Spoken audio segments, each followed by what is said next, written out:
es mucho lo que hay que hablar y no es algo que se estudió, por ejemplo, los que vimos historia hace muchos años o los que estudian historia. Ya hoy en día todas las ciencias contribuyen, la tecnología, la física, la biología, todo contribuye a reestudiar los hallazgos que se hicieron hace 100, 150 y 200 años. Para que ustedes se ubiquen en la parte cronológica, voy a empezar por lo siguiente. En el año 3300 a.C., o sea, hace 5300 años, de ahí hacia atrás, tenemos lo que se conoce como periodo calcolítico, que es lo que tiene que ver con la edad del cobre. Antes del calcolítico, ustedes todos saben, existió el neolítico, edad de la piedra tallada o de la piedra pulida o la piedra nueva. Y antes de ese estuvo el paleolítico, cuando hablamos pues ya de hace 40, 50 mil años y así. Entonces, hasta hace 3300 años son todos los periodos que se llaman, cuando ustedes leen textos de egiptología, y sé que hay personas, no la he visto por acá, pero conozco muchas personas de acá de Medellín, odontólogos y otras personas que están haciendo o estuvieron haciendo cursos de egiptología en universidades españolas por internet. Pues se matriculan a esos cursos y los dan. Entonces, de 3300 años para atrás, todo eso se llama predinástico, periodos predinásticos, porque no han empezado las dinastías. Del año 3300 al año 3065 antes de Cristo, o sea, hace 5065 años, hablamos del periodo protodinástico, y ahí está la dinastía Cero. Y en la dinastía Cero cito simplemente un personaje que por ahí a veces en las películas y en los videojuegos y todo, porque hoy en día se está invirtiendo mucho dinero en los videojuegos para que los niños puedan aprender algo de historia, un poquito distorsionada a veces, pero algo se les queda. Existió lo que se llamó el rey Horus Escorpión, uno de ellos, fueron varios, muchos. Luego en el año 3065 aparecen las dos primeras dinastías, que duran 400 años, y se les denomina tinitas, porque en la localidad de Tinis estuvo su primera capital. Ese periodo duró 400 años.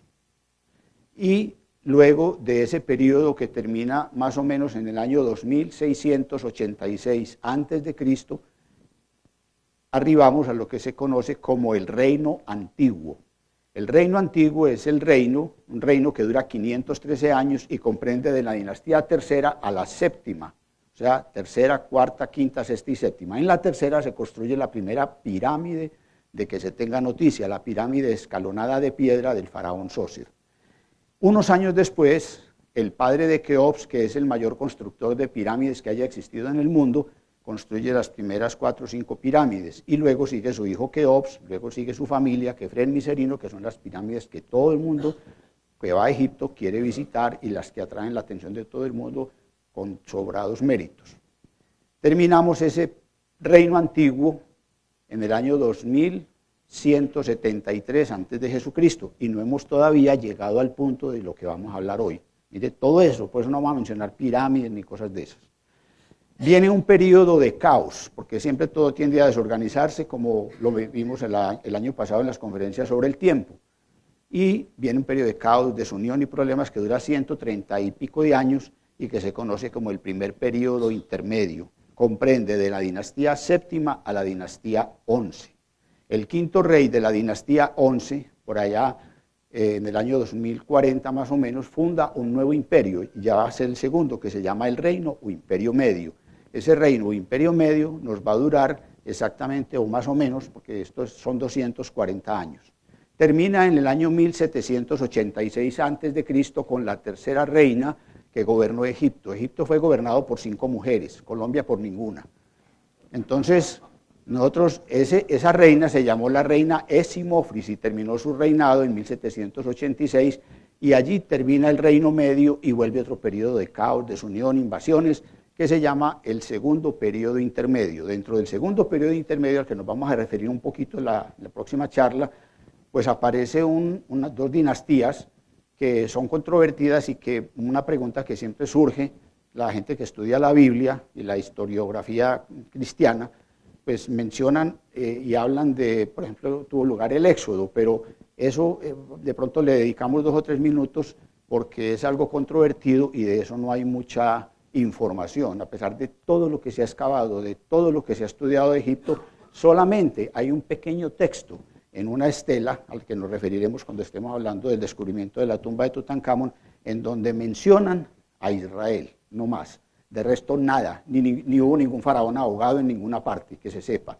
Y están todas las momias encontradas, identificadas, se les ha hecho el ADN y todas las cosas. De manera que lo que estamos diciendo tiene bases y argumentos sólidos desde el punto de vista científico, no son inventos, conjeturas, aun cuando aquí sí vamos a hacer conjeturas porque se van a dar cuenta después lo complicado que es la situación que se vivió en esa época. Bueno, todavía no hemos llegado al sitio. Se acaba esa dinastía, termina la dinastía 17 en el año 1552, son expulsados luego los hicsos y entramos al periodo que vamos a hablar, o todavía no al periodo, pero ya nos vamos aproximando. 1552 empieza el reino o imperio nuevo.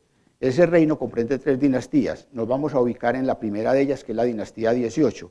La dinastía es simplemente un periodo de gobierno de un grupo o de una familia. Por eso, cada dinastía es un grupo familiar. Termina ese grupo y empieza otra colateral de la familia u otra gente distinta y funda otra dinastía. Entonces, la dinastía 18 comienza en 1552 a.C. y se va, esa dinastía dura 480 y pico de años. De esos 480 que dura esa dinastía, que tiene 14 faraones, vamos exclusivamente a dedicarnos 30 años, que son los periodos del final del reinado del 9º faraón, que se llama Amenofis o Amenhotep III, de su hijo, el faraón hereje, más conocido como Akenatón, que es el 10º soberano de esa dinastía, de su sucesor después de un pequeño interregno que está confuso, como lo vamos a ver, que es Tutankamón, y ese es el 11º, 12º, y quedan luego 2 faraones para cerrar la dinastía 18, que es uno de los periodos más brillantes de la historia egipcia.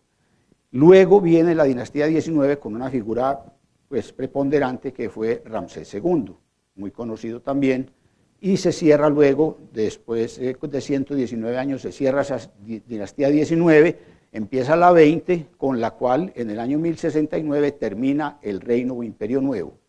Terminado el reino o imperio nuevo, entonces ya viene un periodo, o un tercer periodo intermedio que empieza en el año 1069 y se nos va hasta el año 640 y pico, 700, cuando comienza la baja época. Ahí vienen luego los persas, vienen luego los Alejandro Magno, y luego, que ya hablamos cuando tratamos la parte de Alejandría, y luego vendrá después de Alejandro Magno ya Cleopatra derrotada en la batalla de Accio, que lo vimos también en otra charla, y entonces el imperio, los romanos convierten a Egipto en una provincia. Toda esa parte no la vamos a ver, únicamente son 30 añitos vamos a dedicarle cerca de 10 horitas, para 30 años, salen como a cuánto por hora, más o menos. 6 añitos al tiempo, nada más.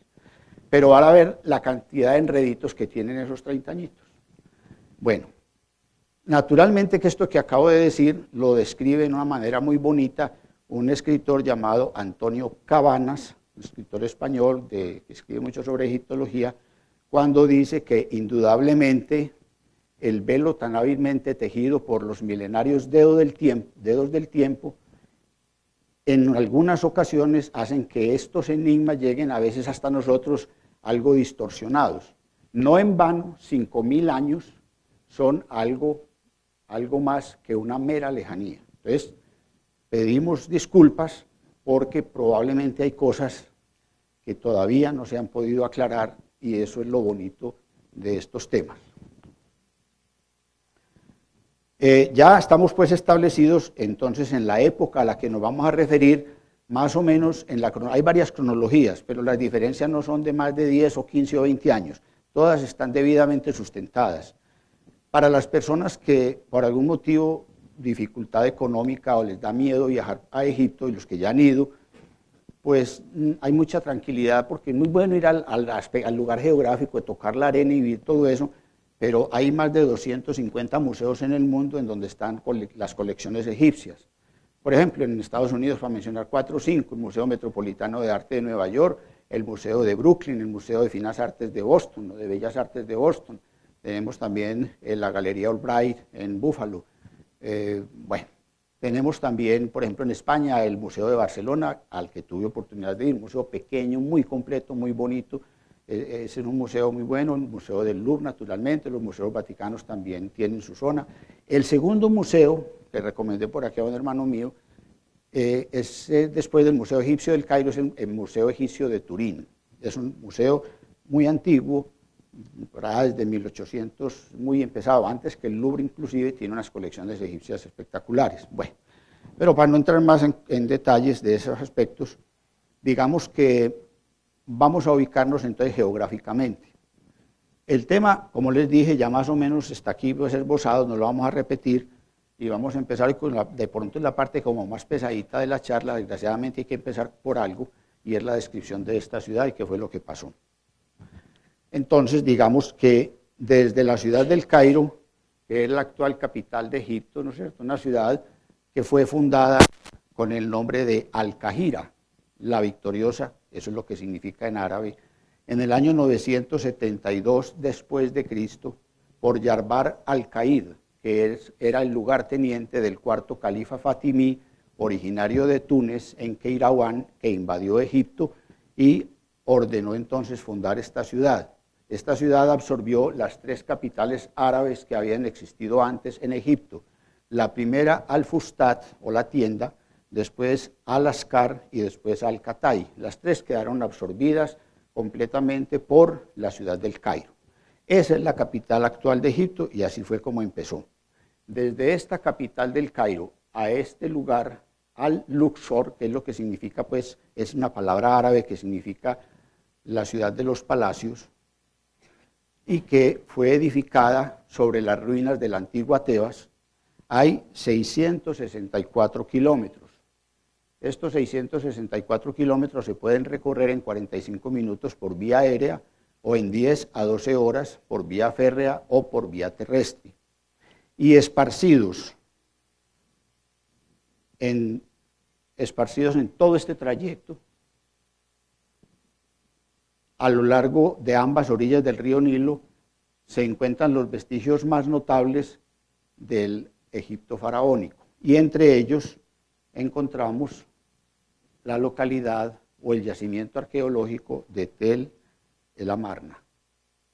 Tel el Amarna es una llanura hoy en día, o ese yacimiento arqueológico, de unos 5 o 6 kilómetros de extensión aproximadamente. Y está situada a mitad del camino entre la antigua ciudad de Memphis. Memphis, que está más o menos a unos 20 kilómetros del Cairo, o sea que prácticamente está en el casco urbano actual del Cairo, pero esta ciudad fue la primera ciudad, la capital del reino antiguo, fundada por el primer faraón de la primera dinastía, aun cuando no fue inmediatamente capital del reino antiguo, y significa la ciudad del muro blanco. Y de esta ciudad, este Amarna, estaba equidistante entre Memphis y Luxor, o Tebas, mejor dicho. Tebas era la otra capital. Tebas era la capital del Reino Nuevo. Entonces, Memphis la capital del Reino Antiguo y Tebas la capital del Memphis del Reino Antiguo y Tebas del Reino Nuevo. Pero el nombre no era Tebas. Tebas es un nombre griego. El nombre original, como la llamaban los egipcios, que los egipcios no eran árabes, los árabes llegaron mucho después, 3.000, 5.000 años después. El nombre era Uaset, que significa con W, Uaset, y con S, que significa la ciudad del cetro, o también Iunu. Iunu simplemente significa la ciudad, como Estambul, Istanbul, la ciudad. Estambul significa la ciudad en griego. Bueno, resulta que luego los griegos la llamaron Diospolis Magna, que significa la gran ciudad de los dioses, pero también la llamaron Tebai, que es la distorsión del término egipcio Ta-ipet-Sut, que significa el lugar de Amón.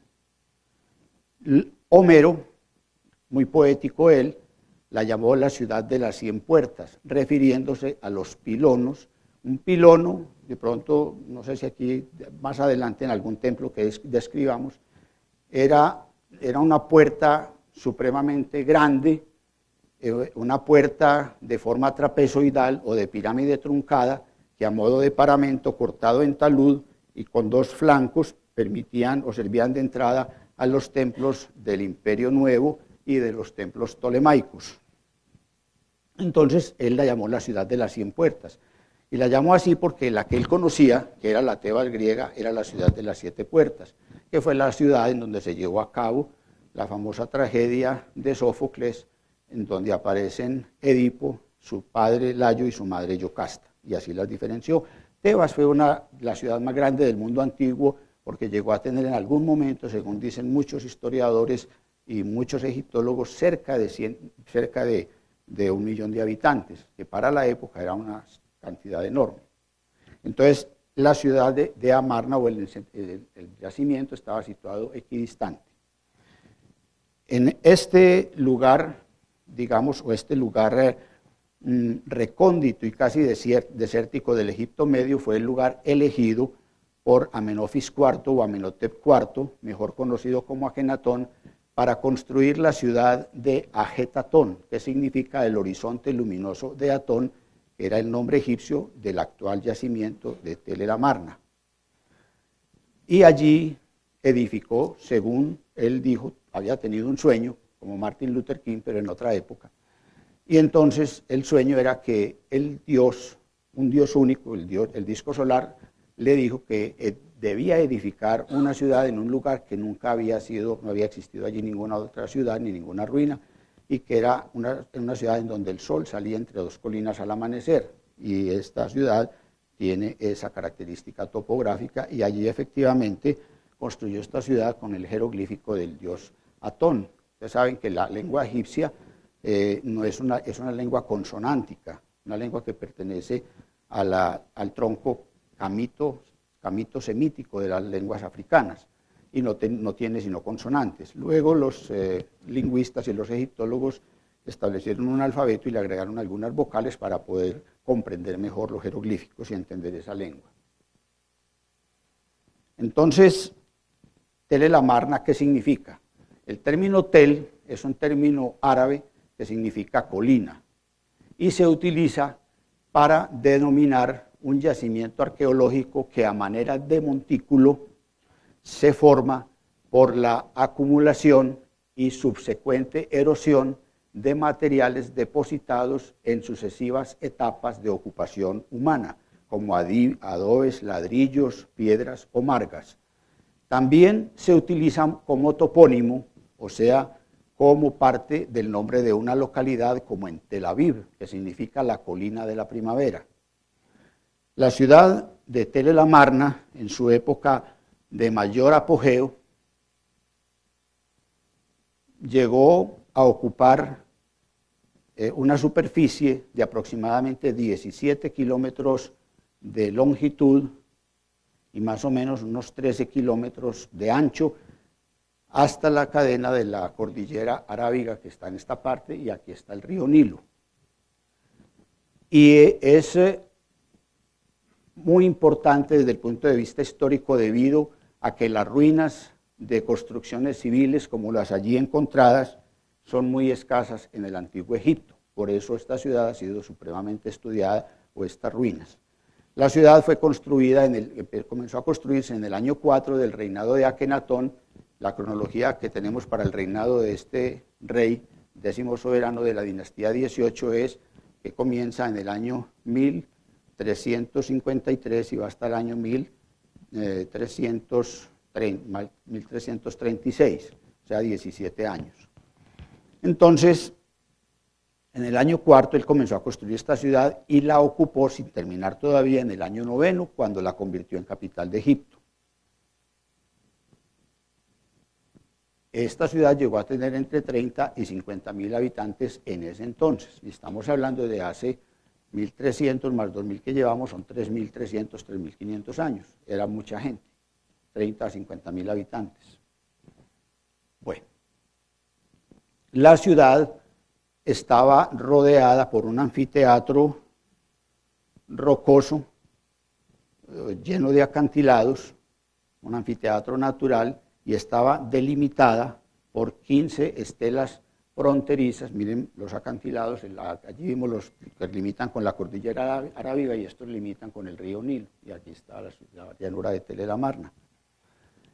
Entonces la ciudad digamos que estas 15 estelas fronterizas talladas en la roca de 4 a 6 metros de altura fueron descubiertas y luego identificadas por Sir William Matthew Flinders Petrie, a quien vemos acá, un arqueólogo y arquitecto británico, nacido en Carlton, condado de Kent, sur de Inglaterra, 1853. Su papá, que era una persona bastante rica, ingeniero, lo envió a Egipto para que midiera los principales monumentos egipcios y además de eso analizara los diferentes relieves y cosas que encontraba allá.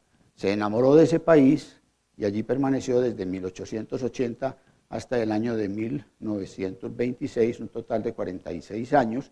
Luego habría de morir en 1942 en Egipto, en la ciudad de Jerusalén, en Palestina. Él fundó un museo muy activo hoy en día y fue el primer profesor de esa cátedra un museo adscrito al University College de Londres, que se llama el Museum Petrie of Egyptian Archaeology. Ahí vamos a encontrar muchos objetos de los encontrados en Amarna. Entonces este señor le dio o denominó alfabéticamente las 15 estelas. Las 3 más occidentales son las estelas A, B y F, que serían estas, A, B y F. Y las orientales serían estas otras 12, que vienen en esta forma, y así se delimitaba las fronteras de la ciudad. Aquí las vemos todavía más fácil. A, B y F. Y las otras son la J, K, M, N. Hace poquito, en el 2006, en abril, se encontró la H. Esa no la habían visto, no había sido descubierta. Entonces ellas van acá, no hay estela ni T, ni tampoco hay O. Y termina en la X, que es acá, en la parte más septentrional. La estela A por este lado es la más septentrional y se limita con la necrópolis de Tuna el Jebel. La necrópolis de Tuna el Jebel es aquí la vemos, está al contrario, mírala acá. Esta necrópolis, o sea, un cementerio, es una de las 3 necrópolis de una ciudad que los egipcios llamaron Num y que los griegos la llamaron Hermópolis Magna, o gran ciudad de Hermes, porque ellos llamaron a Yehuti, el dios egipcio Yehuti, lo llamaron Tot y lo identificaron con el dios Hermes. Tot para los egipcios era el dirigente principal de la Ogdoada, o sea, un conjunto de 8 dioses que participaron en la creación del mundo. Ellos tenían allá 2 sistemas cosmogónicos o religiosos, que eran principalmente la Eneada de Heliópolis, conjunto de 9 dioses de la ciudad de Heliópolis, que actualmente es un barrio del Cairo, y la Ogdoada de Hermópolis, que era un conjunto de 8 dioses, para explicar la creación del mundo. Entonces, en esta ciudad, era la ciudad de Tot, Hermópolis, y todavía se conservan, los que van allá, hoy en día se llama Asmuneín, nombre árabe. Los que van allá van a encontrar 2 grandes estatuas de 4 metros y medio de cuarcita, sin contar la base del dios Tot, que es representado como un hombre con cabeza de papión o de babuino, mono, unas veces, otras veces con cabeza de ibis, que es un ave propia de la fauna que existió en Egipto, ya hoy en día no se encuentra. Este dios era el dios de las palabras divinas, o sea, de los jeroglíficos, de la lengua, de los libros, de las bibliotecas. Era el representante de la agrimensura, de la astronomía, de las matemáticas y de las ciencias en general. Fue el primer oftalmólogo porque salvó el ojo de Horus, que perdió Horus en una lucha contra Set para tratar de vengar a su padre Osiris, y se lo puso en la boca. Y de ahí viene, desde esa época, el mal de ojo, que oyen no tanto en los noticieros, en las emisoras hoy en día, que llama, ay, siquiera maestro divino, me acabas de ayudar, me acabo de ganar el baloto, no sé qué se ganan por el ojo de Horus. Y aparece en las recetas de los médicos, recipe, el ojo de Horus. Y en las aerolíneas egipcias, es uno de los emblemas, Horus. Entonces fue Tot el que hizo todo esto. Además era también el que inventó el calendario y por eso el primer mes llevaba el mes de Tot. Y esos sacerdotes llamados Erieb eran los lectores. Leían, entonces ellos empezaban diciendo, Tot permite que los papiros hablen, él nos da conocimiento y sabiduría. En esta necrópolis, es así como se llama, Tuna del Jebel, aquí vemos, hay 2 tumbas fundamentales. Eso tiene que ver con la época intermedia entre la dominación persa, sasánida persa, los aqueménidas, y la dominación macedónica de Alejandro y luego con el Imperio Romano. Entonces, la tumba más reconocida es esta, que es la tumba de Pet-Osiris, llamado también Anjefen-Honsu. Anjefen-Honsu es uno de los cinco grandes sacerdotes, porque ellos tenían que ir pasando escalas y tenían que estar al servicio de diferentes dioses y terminaban con el servicio del dios Tot. Se llega allí por un camino enlosado de 20 metros aproximadamente, tiene forma de templo tolemaico, un vestíbulo transversal como fachada, que ahí lo ven claramente, con sus 4 columnas, con sus capiteles y muros intercolumnios. Estos se llaman intercolumnios porque están entre las columnas en la parte de abajo. En el interior hay una sala de más o menos 3 estancias repartidas por 4 pilares, y 8 metros más abajo se encuentra la cámara subterránea con un sarcófago de madera de ébano e incrustaciones doradas con una serie de vivencias de la época aqueménida y de la vida familiar de este personaje. Otra tumba importante es la tumba de Isadora. Isadora fue una joven que pereció ahogada en el río Nilo, durante la época en que era emperador de Roma Helio Adriano, 117 al 138 después de Cristo. Isadora, entonces, la tumba de Isadora es una tumba muy bonita, hay un sarcófago de madera, encima de la tapa del sarcófago se encuentra un poema que describe la vida de esta joven y su triste final. Son las 2 tumbas más interesantes de Tuna el Yebel, con la que delimita la estela A, la más septentrional. Las otras estelas del otro lado, o sea, las orientales, se limitan con las tumbas de Chek el Said. Veamos algunos ejemplos de estas estelas. La estela P fue dinamitada en el año 1904 porque creyeron que era la losa de entrada a una cámara donde supuestamente había un tesoro. Entonces la dinamitaron y se perdió. La estela R la recortaron en pedazos y en 1940 y algunos fueron a parar al Museo del Louvre. La estela S fue dinamitada en el año 2006, hace 11 años. No sé si sería ahora pues con motivo de todos estos problemas políticos que hay allá. La estela N, de esta estela N solamente queda la imagen de de Nefertiti y de Meritatón, de Mecatatón, la segunda hija de ella, de Nefertiti, y esta estela N fue reproducida a partir de un dibujo hecho en el año 1900 por Norman de Gary Davis, y se encuentra el resto de la estela en la Galería Albright Knox, Buffalo, Nueva York, famosa por el Cristo amarillo de Paul Gauguin. Aquí vemos cómo era la estela. Fue reproducida a partir de un dibujo que se hizo en 1898, 1900, por Norman está Akenatón, que lo vamos a ver acá. Esto todo lo vamos a estudiar probablemente en la próxima, cuando veamos el arte de Amarna y sus influencias en el mundo moderno, que están a la vista cuando ustedes analizan los diferentes aspectos del arte. Van a darse cuenta de muchas cosas del arte que vemos hoy en día, cómo había gente que tenía ya un pensamiento supremamente revolucionario para la época. La estela S, como la vio Norman de Gary Davis en 1908, tienen, como les digo, de 4 a 6 metros. Son realizadas en la técnica del cincelado hundido, una técnica de muy baja calidad, por lo que las estelas realmente no han soportado mucho, pero es que tienen muchos años. Y eso allá las han atacado, así como atacaron los de Isis, los templos de Palmira, y acabaron también los otros con los budas, llegando en cierta parte cerca de la China. Entonces, antes es mucho cuento que hoy en día podamos todavía ver cosas de ese pasado. Bueno, veamos aquí, en el año 2004, la misma estela como se veía. Vamos avanzando. Este fue el primer dibujo que se hizo de la primera estela descubierta en el año 1820 y pico por John Garner Wilkinson, un británico, el padre de la arqueología británica, pero lo dibujó fue la expedición de Robert Hay, que viajó entre 1895 a 1900. El dibujante o el ilustrador es Joseph Bonomi el joven, pero él renunció después porque se sintió mal pagado. Entonces se fue y se dejó, pero dejó eso todavía. Así es como se veía en 1975.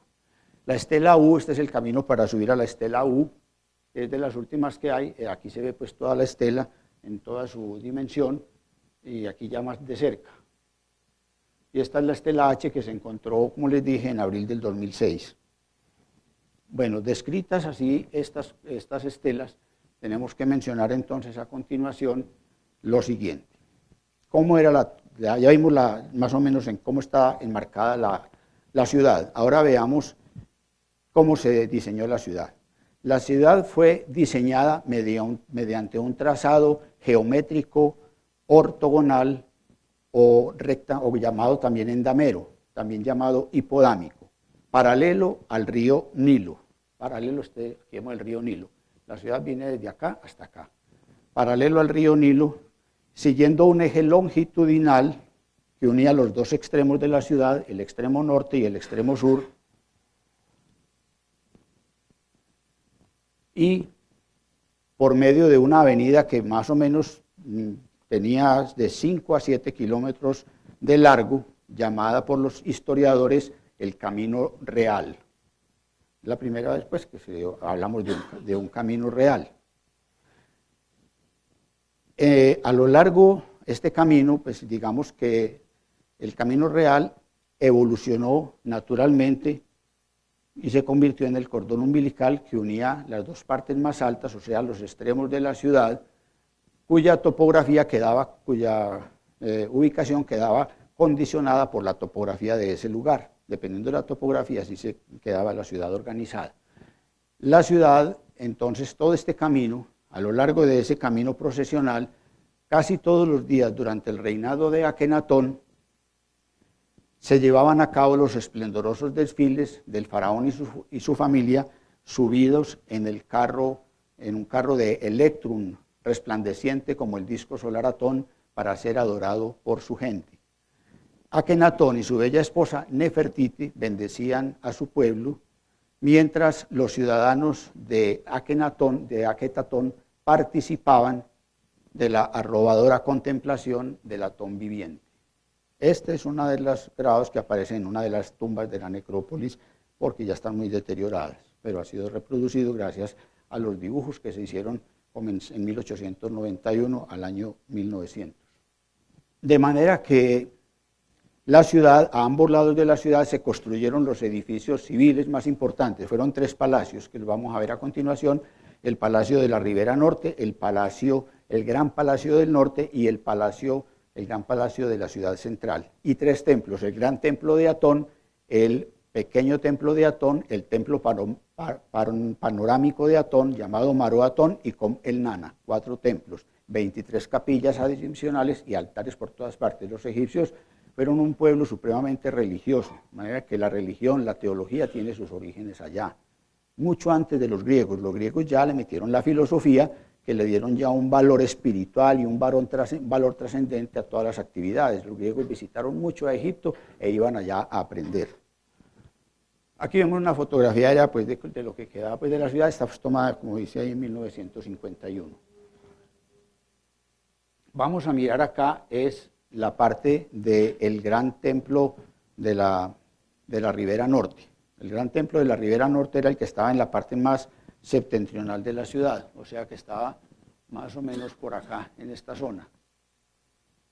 Y por acá, hoy en día, los que visitan la zona, aquí hay un ferry que los lleva hasta este punto, para el que quiera conocer, pues le guste la parte arqueológica.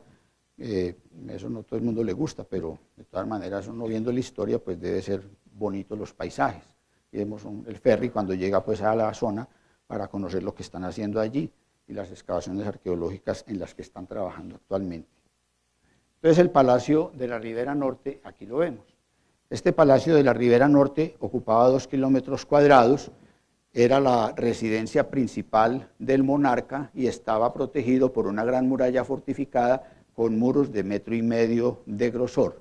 Entre el palacio y el muro, por acá estaban las barracas y las tiendas para el cuerpo de guardia. Y al otro lado, pasando un puente que había acá, que cruzaba sobre el Camino Real, se encontraban las casas de algunos de los cortesanos de más alto rango en palacio, los servidores del faraón y su familia. Estas villas eran unas verdaderas villas. Vamos aquí a ver pues unas fotos. Yo primero les hablo y les voy mostrando después las fotos.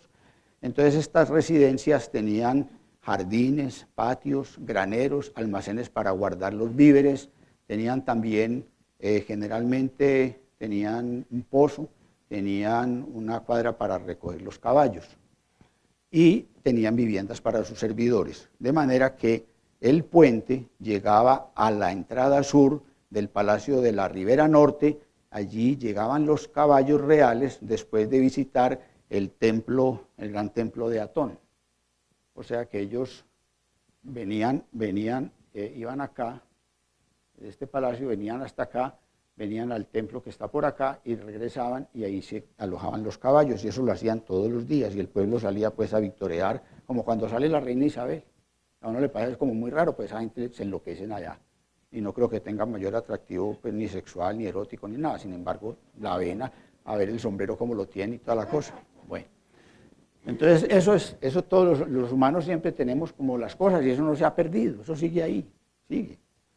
Bueno, entonces el Palacio de la Ribera Norte, aquí vemos una parte de las ruinas de la muralla que rodeaba el palacio. Aquí vemos una reproducción, un dibujo de 1900 también, como era la llegada de los caballos, la entrada sur del palacio, un dibujo que se hizo pues en esa época, el nicho occidental del palacio, lo que queda hoy en día de eso, había un friso también de cobras, y aquí en esta parte que no se ve nada, sino pues un tierrero, pero ahí quedaban las áreas administrativas, es decir, que en las terrazas situadas en las laderas de las colinas estaba todo un edificio administrativo, y ahí se cerraba la ciudad por el extremo norte. Más o menos a unos 200 metros en el camino que conduce a la ciudad central o centro de la ciudad había otro palacio que los arqueólogos han denominado el Gran Palacio del Norte. El primero, Palacio de la Ribera Norte, y el Palacio del Norte. Aquí lo vemos. Este Palacio del Norte era un palacio, una residencia real independiente que miraba al río Nilo. Pero además este palacio tenía amplios salones para recepciones oficiales. Este es lo que se está reconstruyendo, llevan 40 años, empezaron a trabajar, este es de la Universidad de Cambridge, que llevan allá desde 1977 y ahora en el 2017 están cumpliendo 40 años, entonces sacaron este logo pues, de la reconstrucción del Gran Palacio del Norte. Entonces este está prácticamente, digamos que excavado casi en un 70-80%, este palacio. Está reconstruido, digámoslo así, lo están reconstruyendo en este momento. Entonces, en este palacio era un complejo de palacio, un complejo palatino y de un gran jardín zoológico. Aquí vemos algunas partes de este palacio. Y tenía dependencias privadas, y en las dependencias privadas tenían una habitación, un cuarto de baño, un templo al aire libre, con jardines y patios, y los patios decorados con escenas de vivos colores, con motivos inspirados en la naturaleza. Había también, en este palacio, había un salón del trono, tenía un gran estanque, tenía también altares, capillas, salas hipóstilas, había un gran harén. Parece que el palacio fue utilizado en un momento por dos de las grandes esposas de Akenatón, la reina Nefertiti y la reina Quilla. Y también, al parecer, allí estuvo alojada un tiempo la madre de Akenatón, la reina Telle o Tille, o Ti, como la van a encontrar en varias partes, cuando visitó a la familia real entre los años 8 a 10 del reinado de Akenatón. Pero luego, cuando la primogénita de Akenatón y Nefertiti, llamada la princesa Meritatón, la primera, cumplió su mayoría de edad, pues ese palacio fue el lugar en donde ella residió. Durante mucho tiempo se dice que fue un palacio harem. Bueno, aquí también tenía un establo para ganado y para gacelas. Bueno, aquí fue más o menos una repetición de este palacio. Aquí hay uno que se llama el Cuarto Verde, que ha sido más o menos, lo vamos a ver enseguida, el Cuarto Verde. En las habitaciones del palacio también había nichos para nidos y pajareras, que eran tallados en los muros de la habitación, que eran pintados con frisos continuos de pájaros que volaban sobre marjales y plantas acuáticas. La palabra marjal es una palabra árabe que hace referencia a las tierras a las tierras cercanas al mar, contiguas al mar, que son tierras muy blandas, en donde crece una fauna y una flora diferente y generalmente son lugares donde anidan las aves migratorias, lo que a su vez atrae a otro tipo de animales y se convierte en un verdadero jardín zoológico natural y que aparece muy representada en las escenas y en las pinturas egipcias. Marjal, una palabra. En este palacio vamos a ver aquí una habitación del palacio, del Gran Palacio del Norte, con su respectivo baño. Aquí está la habitación, aquí está el baño, tenía aquí su agua, tenía aquí también su estanque. Aquí lo vemos más de cerca, tenía el estanque. Y aquí estaba enyesada la pared, tenía también su losa para el agua, un canal y un estanque. Común y corriente, como cualquier casa hoy, no tan lujoso, pero para ellos era pues bien lujoso. El patio del altar, y miremos en este pequeño, aquí había en este patio, hay un muro de una jamba, que pues según los arquitectos, que aquí veo que hay varios, la jamba es como quien dice el muro vertical o que forman el dintel de una puerta o de algo así, ¿no? Entonces aquí está inscrito, se han encontrado el jeroglífico, primero estaba inscrito el nombre de Quilla, Quilla con la Y, no con la L, doble L y no con la Y, Quilla, que más adelante en las otras vamos a ver cuál fue la rivalidad que existió ahí, porque esto ya es más descriptivo, más arquitectónico, más cansón seguramente, pero hay que decirlo, pero luego se va calentando la novela, no hoy, pero dentro de 8 días. Bueno, entonces aparece ese nombre y lo más raro, y también estaba el nombre de Nefertiti, pero quedó encima el nombre de Meritatón, que fue la hija. Eso no se hizo porque sí, sino que tiene su conjetura, por lo menos. Esta era la madre de Akenatón, o sea, la suegra de Nefertiti, la reina Tigi, que fue prácticamente el verdadero poder tras el trono durante los 39 años de reinado de Amenofis III, el padre de Akenatón, y parte del reinado de Akenatón. Esta señora, está en el Neues Museum de Berlín, un museo que reinauguraron y lo vamos a ver en el año 2009, con la asistencia de Merkel, estuvo a Putin y toda la gente. Ese museo, al que gracias a Dios tuve la oportunidad de asistir, allá está, esto es de madera de tejo, de la reina Tilla, y por ahí hay una sala toda dedicada a Marna, en Berlín. Un museo que vale la pena, son 5 museos en la isla de los museos. No se sabe cuál de todos, está el altar de Pérgamo, hay cosas bellísimas. Bueno, aquí es como vemos ya lo que pues, se ha hecho en este Palacio del Norte, lo que se ha hecho recientemente. Todo esto se está reconstruyendo. Aquí había el jardín zoológico que vimos. Se considera que era de esta manera porque ya todo esto lo están estudiando virtualmente en tercera dimensión. Hay 3 proyectos, uno de la Universidad de California, por el Centro Americano de Investigaciones de Egipto, que fue fundado en la Universidad de Boston. Tiene 17 universidades adscritas, entre ellas está Harvard, Emory, está en el Museo Británico, todos los museos de Estados Unidos. Es un proyecto grandísimo y esa gente nada más en contenidos digitales con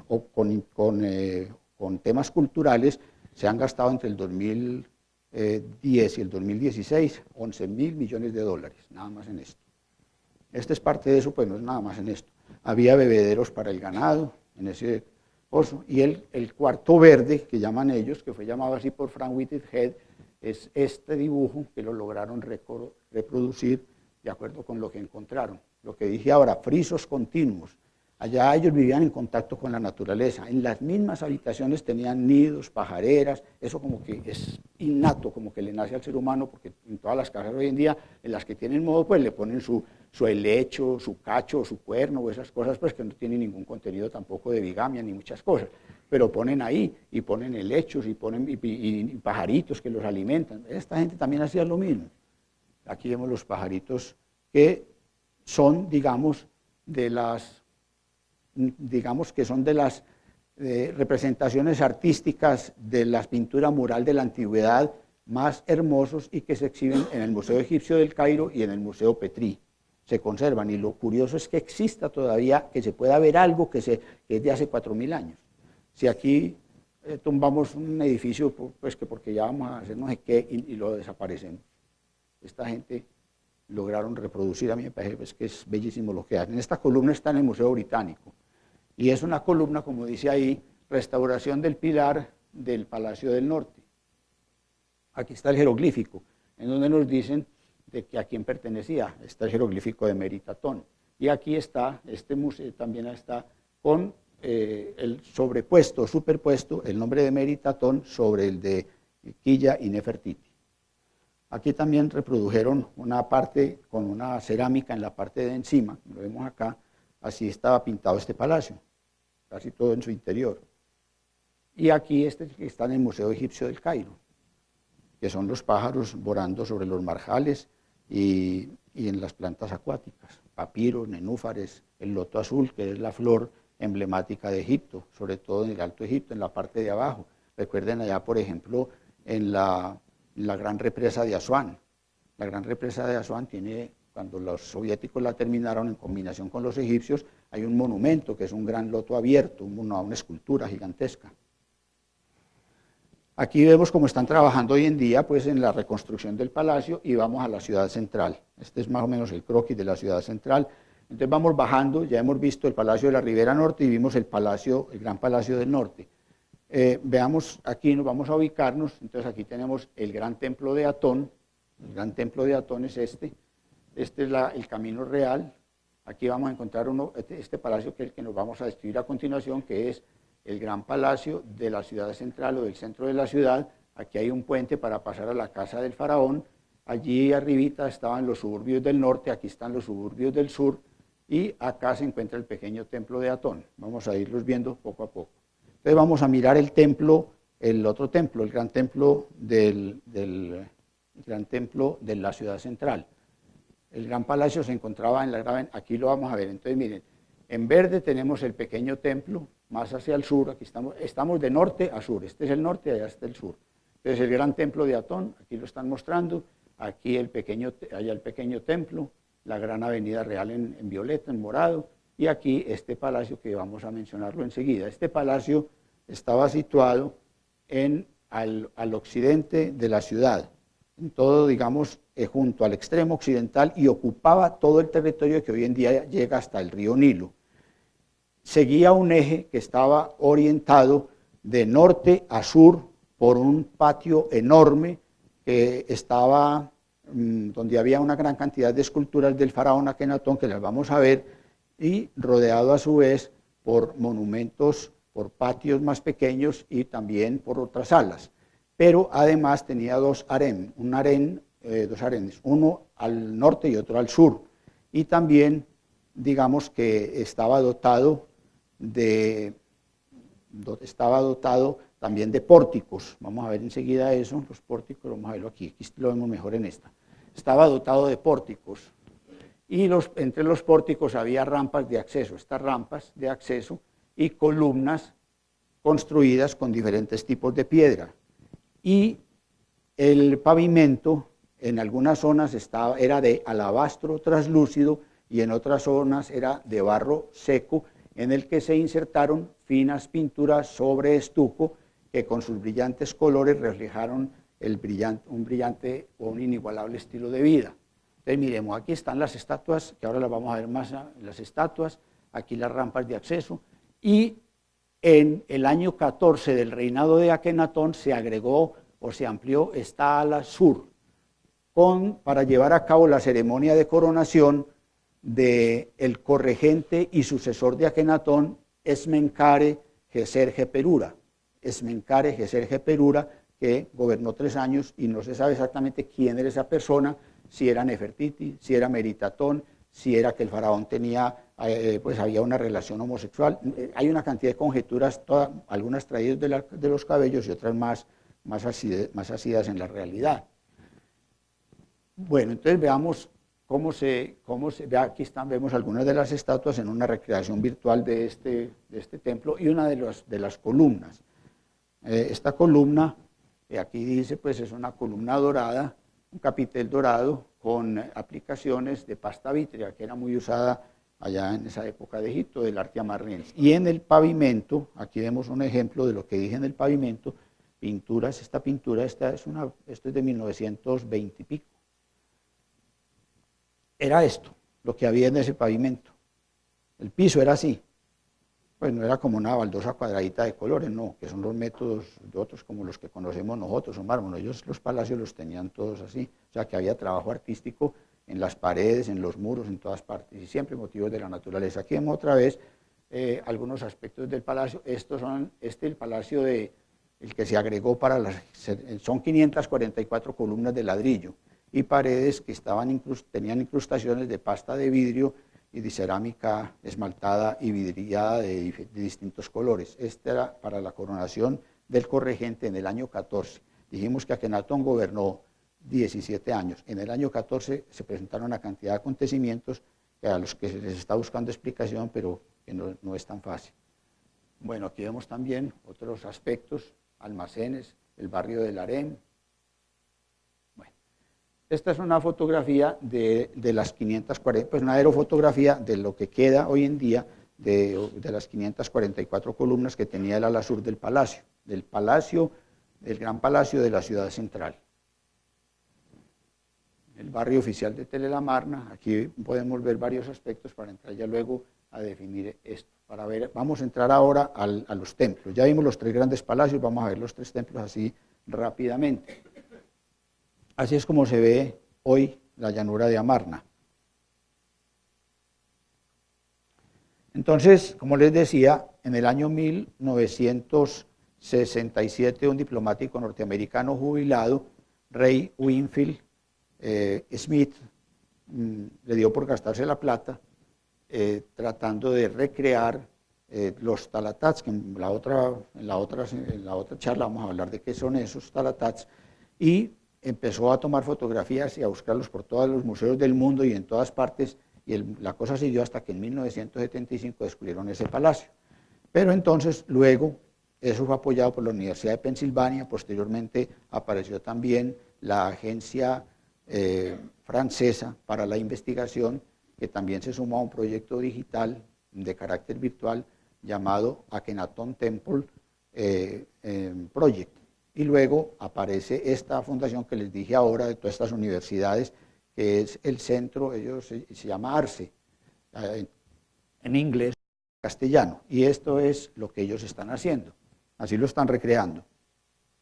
Aquí vemos el gran templo de Atón, aquí vemos el palacio que les acabo de mencionar, que vimos el pavimento con los pajaritos pintados, con las estatuas a su alrededor, con la orientación norte-sur, aquí el puente con el que cruzaba a la residencia del faraón, una casa más pequeña que tenía su despacho privado y que vamos a describir a continuación. Y aquí el pequeño templo de Atón, aquí tenemos los suburbios del sur y por acá que no alcanzamos a ver la villa o barrio de los obreros, que a ese también vamos a referirnos. Ahí vemos nuevamente otra vez el gran templo de Atón acá, para que vamos a describirlo. Ahora, el gran templo de Atón, digamos, estaba situado al lado izquierdo, es decir, en la parte oriental del Camino Real.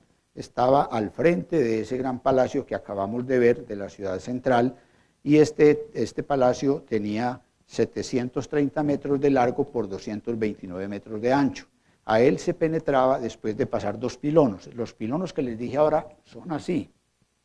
Estos no son los más grandes no eran los más grandes de Egipto. Los más grandes de Egipto los pueden ver ustedes en Karnak, el templo del recinto de Karnak en Luxor. Ese pilono tiene 47 metros de altura y 129 metros de largo. El de allá de Karnak, que es el más grande de todos, que fue construido por Nectanebo I, Nectanebo II de la dinastía 30. Bueno, entonces después de pasar los dos pilonos, o sea acá, había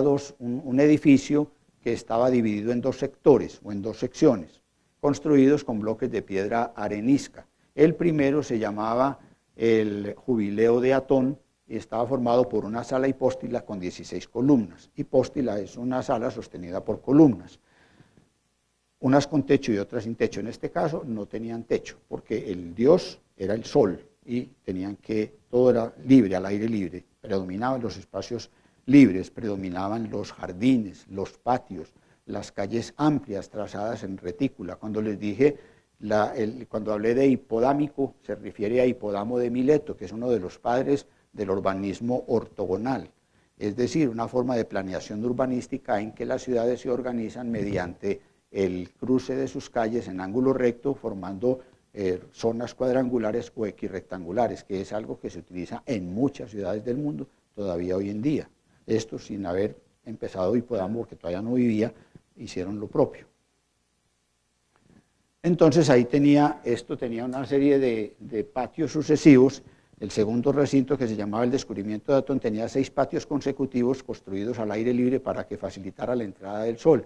Y había 365 altares troncopiramidales para recibir las ofrendas diarias de cada día. Cerca de cada templo había una panadería y las ofrendas o los exvotos era simplemente el pan que llevaban y depositaban allá todos los días del año para el dios solar, para que les diera, pues me imagino que prosperidad y cosas de esas. Aquí vemos el puente que comunicaba el gran palacio de la ciudad central con la casa del faraón, otra casa, fuera de los palacios que ya tenía, de manera pues que eso toda la vida el que ha tenido con qué, pues hace lo que quiere.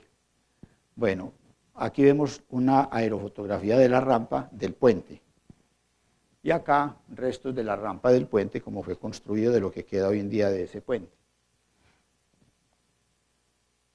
Lo mismo que hemos dicho, pero ya pues en otra proyección del proyecto de 3 dimensiones, otra vez aquí el puente, la maqueta. Y vamos a entrar ya entonces, dejando esto, el segundo, esta es la casa del faraón, la casa del rey, que pasaba ya a la rampa del mismo. Este puente, lo más notorio de esta casa del rey era que tenía un gran mirador que se llamaba la ventana de las apariciones. Aquí vemos una casa pintada de lo que han encontrado de la casa del faraón.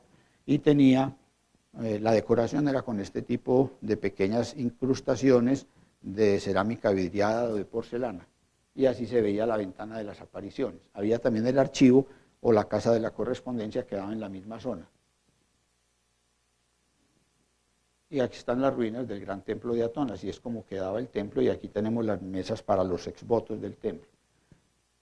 Así era una reproducción de cómo era el gran templo de Atón con los pilonos de entrada, las columnas y la forma como se... Bueno. Luego más hacia el sur quedaba el pequeño templo de Atón, que era simplemente una réplica a escala más pequeña, construido enseguida de la casa del rey y dedicado al culto del faraón y su familia. Esto es una pequeña pieza que se encontró de una de la decoración de la casa del faraón, y este se encuentra en el Museo Egipcio de Turín. Es una representación de los jeroglíficos del dios Atón. El jeroglífico acá, era cuando hubo una transición con el dios Ra-Horacti, que veremos después, y este es el de Atón, que dice que es el hijo de Chu, la luz Atón que emana de Atón. El pequeño templo de Atón, ya dijimos pues que era una réplica casi exacta, y esto es lo que este templo empezó a ser excavado en 1980 y 1990. Esto es lo que llevan hasta ahora, lo único que pues que se conserva, el pequeño templo de Atón. Así era este pequeño templo, por lo que los análisis que están haciendo, y aquí era donde el faraón con su familia rendían culto al dios Atón. Y el otro templo, en este mapita lo vemos más pequeñito, Maru Atón, templo panorámico, que es el número 5, que lo vemos acá, muy al sur de la ciudad. Ese templo era un templo que constaba de 2 grandes patios. Esos patios estaban rodeados por muros, y en los patios habían 2 estanques de aguas someras para fines rituales y rodeados de jardines. La sacerdotisa encargada de este templo era la segunda esposa del rey. Ustedes saben que los egipcios tenían la gran esposa real, las esposas secundarias, y las concubinas podían tener hasta 500 mujeres muchas veces, como en el caso de Ramsés II, que tuvo 154 hijos. Y Amenofis III, el padre de Akenatón, se casó con pues tenía varias esposas, naturalmente. La gran esposa real fue Tille, que vemos ahí, pero llegó a casarse con 3 de sus hijas. Pues fueron 3 esposas reales, las 3 hijas de él. Bueno, entonces en ese templo oficiaba como sacerdotisa la favorita del rey y esposa muy amada, como era el título que le daban. En egipcio era Emet Mererit Merein Ra, es decir, amada de Ra, Merein Ra At. Ese era el título oficial que tenía ella. y se llama Maru Atón, significa templo panorámico de Atón. Aquí es como está. Aquí se encontró esta, que es una imagen de Quilla, la segunda esposa, con la que ha habido mucha conjetura, lo que pudo haber sucedido entre ella y Nefertiti. Y ahora sí nos vamos a la parte de la ciudad central.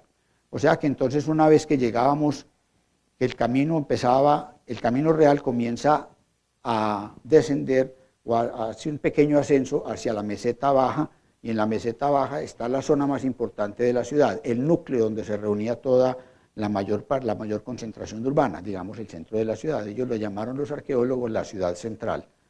Aquí está más o menos descrita, todo esto era la ciudad central. Entonces, en la ciudad central, allí, digamos que en esta ciudad, la mayoría de los cortesanos, los representantes de la burguesía y las gentes humildes convivían de un modo muy extraño en un entramado urbanístico que mezclaba todas las realidades sociales de la ciudad. Es decir, no había un barrio de pobres y un barrio de ricos, no. Cualquiera podía instalar su vivienda al lado del que fuera. Las casas se diferenciaban únicamente por el tamaño de la vivienda y por la complejidad de la distribución. En general, las viviendas eran de planta cuadrada. Tenían una planta cuadrada y en la que se distinguía claramente, ahora vamos a ver alguna partecita de lo que se puede ver, pero más bien lo voy diciendo, ustedes se van imaginando, una planta cuadrada en la que se distinguía claramente la parte pública de la parte privada. La parte pública era una amplia sala central con columnata y una galería para recibir a los visitantes. Para la vida en familia había unos banquitos de ladrillo con almohadones para sentarse con las rodillas, cruzadas, pues las piernas cruzadas. Además, había braseros para calentar madera, habría también una loza con recipientes o jarras con agua para las abluciones. Los sacerdotes egipcios se bañaban más o menos 15 o 20 veces al día, porque tenían que hacer sus ejercicios rituales. Recuerden que ellos eran totalmente depilados, esos no son inventos de las películas, realmente eran así, depilados todos depilados completamente, y porque ese era signo de pureza, y tenían que bañarse, pues los egipcios, no hablo de los árabes, sino de los egipcios. Los árabes llegaron mucho después. Bueno, en todo caso, había esa loza con agua, y la zona privada tenía también un dormitorio, un cuarto de baño y una letrina. La letrina tenía un banco, digamos, un banco de una cuestión de piedra, tenía su recipiente de barro y tenía también su tapa de madera. Ahora las miraremos más adelante. De manera que las casas estaban organizadas entonces organizadas de esta forma. Había unas casas más lujosas, y por ejemplo la del Visir Nad, ahora vamos a tratar de verla. Esta es una casa más o menos como la han reproducido que se intentaba, pero una casa más bien de un personaje. Esas casas privadas tenían un salón lujosamente decorado, además un pequeño cuarto que utilizaban como comedor y una galería con dos ventanales, uno que se abría a un jardín por el norte para recibir el viento fresco que llegaba en verano procedente del norte, es decir, de la parte del delta, y otro al occidente para recibir los últimos rayos del sol en las tardes cuando había invierno. Entonces calentaban un poco la habitación en las horas de la tarde. Y en algunos casos tenían un soporte intermedio, como aquí se observa esto. Más adelante ahora describiremos el barrio de los obreros y ahí podremos mirar. Este soporte intermedio es un poste de madera que sostenía parte del techo y estaba asentado en un bloque de piedra. Además tenían nichos, como este nicho de una casa que se encontró, en donde se ponían las imágenes de la familia real, o también se ponían estelas. Una estela es una losa grande, en la parte arqueológica o en la egiptológica, una estela es una losa grande que está tallada y esculpida, como por ejemplo la piedra de Rosetta, es una estela. Entonces en las estelas donde se rendía el culto al dios Atón. Aquí vemos por ejemplo un baño de una casa, el baño de la casa. Aquí vemos también el desagüe del agua. Aquí vemos el asiento de madera que tenía, pues, una letrina común y corriente, normal. O sea que es lo mismo que usamos hoy en día, más sofisticado, con más cosas, con más botones y todo lo que quieran, pero es lo mismo. O sea que la idea básica siempre sigue siendo igual. Esta es una casa de las que mencioné ahora, la casa del servidor de Atón Panesi, que es era uno de los sacerdotes de Atón. Aquí está la del mayordomo de Akenatón, y más allá, aquí estamos en la R45, la R47 fue donde se encontró en el taller de Tutmosis, el escultor, el famoso busto policromado de Nefertiti, al que le dedicaremos buen tiempo después. Casa de Panesi, la que estábamos viendo ahora, aquí vemos una vista aérea de la parte sur del centro de la ciudad. Aquí vemos la casa de Tutmosis, donde encontraron el busto de Nefertiti, que está en el Neues Museum de Berlín. Este es el taller.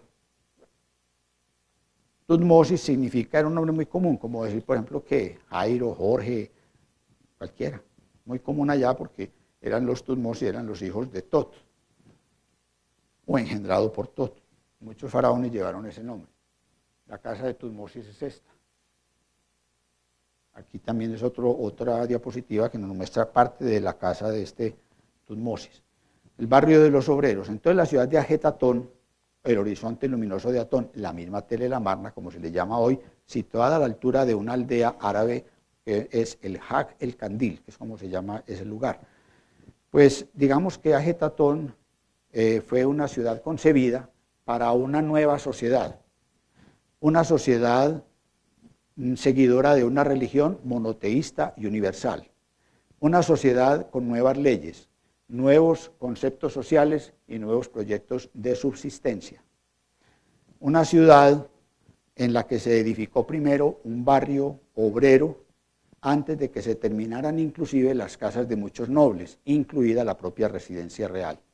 En la ciudad de Ajetatón, en la que se edificó ese barrio para obreros, que fue la joya de la revolución atoniana, alojó una nueva sociedad de la que no existían precedentes en Egipto, pues hasta esa época el pueblo egipcio era una gran masa de campesinos llamados Nemeú, que como los Sudras de la India, los mujiks rusos o los siervos de gleba medievales, se convirtieron en citadinos, es decir, en ciudadanos de la nueva ciudad de Ajetatón. Esta clase obrera alcanzó una importancia primordial en la política atoniana, ya que los dirigentes tuvieron que empezar por inventarla y para ello llevaron cuadrillas de trabajadores de campesinos de los campos vecinos, a los que hubo que empezar por urbanizar y educar, enseñándoles los oficios requeridos para suplir las necesidades que la nueva ciudad demandaba. Y así fue como se formaron los primeros obreros, artesanos y trabajadores de la ciudad de Ajetatón o de Tel el Amarna, algunos de ellos tan supremamente talentosos como Maya, que llegó a alcanzar importantes cargos en la función pública. La revolución atoniana les enseñó a estos obreros a vivir en una ciudad, en un barrio apropiado, de casas limpias, blanqueadas y decoradas, en un barrio provisto o casas provistas de aleros y de techos, con suministro adecuado de agua y todas las comodidades que describe el egiptólogo francés Jacques Pirenne en su obra sobre Egipto en 3 volúmenes, en 3 grandes tomos, Jacques Pirenne. Es una obra que es recomendable para el que quiera leer sobre todo la parte social y las costumbres del antiguo Egipto. La obra es ya vieja, pues esa obra es de la década de los 50 o 60, pero muy, muy importante. De manera que, digamos entonces que a partir de este proyecto, los dirigentes jóvenes que siguieron a Akenatón tuvieron fe en su empresa, porque tenían un objetivo a largo plazo, como era crear los medios de producción de los que habrían de vivir después. Estos artesanos y obreros de Akenatón podían participar de todas las actividades como ciudadanos de Ajetatón y se reunían con los demás habitantes en el gran parque solar abierto para contemplar a Akenatón a Nefertiti y a las 6 princesitas. Y almorzaban en un gran comedor comunal al aire libre, al que Atón visitaba todos los días con sus rayos. De manera que era una sociedad aparentemente organizada. Quedan algunas dudas porque hace 2 o 3 años las excavaciones que se están haciendo han encontrado en unos cementerios huesos de niños con deformidades óseas evidentes, y se está conjeturando si fue que allá hubo un abuso en el trabajo infantil para la época, que probablemente pues, no había mucho respeto por los niños, puesto que si nos atenemos a comienzo de la Revolución Industrial en Inglaterra, recuerden que ese fue uno de los comienzos que en cierta forma llevó o estimuló más a Carlos Marx en su cuestión del proletariado, por las jornadas extenuantes a que se sometían los niños en las ciudades inglesas de comienzos de la Revolución Industrial, a jornadas de 12, 14 y 16 horas de trabajo. De manera que esto ya seguramente, como la historia es dinámica y participan tantas disciplinas, nos irán a decir realmente qué van a encontrar en estos huesos que han descubierto recientemente. De manera que, de todas maneras, parece ser que el proyecto fue importante y que prosperó, porque cuando la clase dirigente de Tell el-Amarna o de Ajetatón huyó en un Egipto que estaba cercado por las tropas hititas, a las que también nos vamos a hacer una pequeña referencia en la próxima charla, pues los talleres siguieron funcionando durante mucho tiempo, hasta cuando la ciudad fue abandonada definitivamente. Esta villa para los obreros estaba situada en el desierto oriental, o enclavada en el desierto oriental de Amarna. Estaba situada al suroccidente de la ciudad central. Digamos que aquí vemos situémosla acá. La ciudad central es esta, al sureste de la ciudad central, y alejada de los núcleos administrativos de la ciudad, donde estaban los templos y palacios. Aquí está la ciudad esta. En esta ciudad, entonces, vivieron los obreros y los trabajadores de Amarna. Vivían con sus familias. Ellos eran los encargados de realizar los trabajos en la tumba, en la necrópolis real. Vamos a verla aquí atrás nuevamente. La tumba real está en este wadi. Wadi en árabe es un lecho seco de un río, que se convierte como en una cañada o algo así, pero seca. Aquí quedaba la tumba del rey, y la necrópolis del norte y la necrópolis del sur. Ellos trabajaban para estas, hacían los trabajos y estaban ahí, como ya había sido tema también durante el Reino Medio con el faraón Sesostris III, una pequeña ciudad para los trabajadores en la ciudad de Dashur. Y también en el Valle de los Reyes, donde está la ciudad o el pueblo de los obreros llamado Deir el-Medina, el monasterio del norte en árabe, porque había un monasterio ahí, o llamado por los antiguos egipcios Taset Ma'at, o sea, el lugar de la verdad, porque Ma'at es verdad. Bueno, allí estaban localizadas pues este barrio. Digamos que debido a que estaba relativamente alejado, muy alejado, digamos, de la zona central, y probablemente por estar relativamente escondido, pues se han conservado muchas de sus edificaciones en mejor estado de conservación que otros edificios de Tell el-Amarna, y han también permitido o han entregado mucha información a los expertos en el tema acerca de la forma en que vivían y trabajaban los obreros de allí. Esta ciudad o esta villa fue planificada previamente, también de forma ortogonal, una planta cuadrada y repartida en barrios, pequeños barrios. Eran 72 casas para unos 320 personas aproximadamente que vivían en este barrio exclusivamente para ellos. La villa estaba rodeada por una muralla de ladrillo. formando un cuadrado.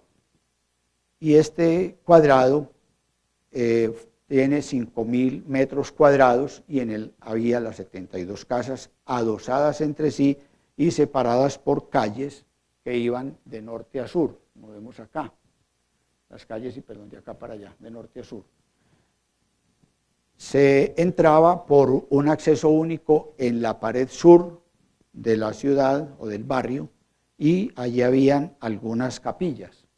Generalmente había algunas capillas en esta zona. La vivienda promedio tenía 5 metros de frente en la fachada y 10 metros de profundidad. Los muros de la planta inferior tenían 7.10 metros y un espesor de 32 centímetros. Las paredes, las paredes divisorias, que no eran estructurales, tenían 13 centímetros. Los muros eran de ladrillo y el techo se hacía por varas y ramas y esparto entrecruzados, todo ello revestido de barro o de tierra. Y cuando el techo era muy amplio, pues se ponía ese soporte que vimos ahora, soporte de madera sentado sobre una piedra o un pedestal.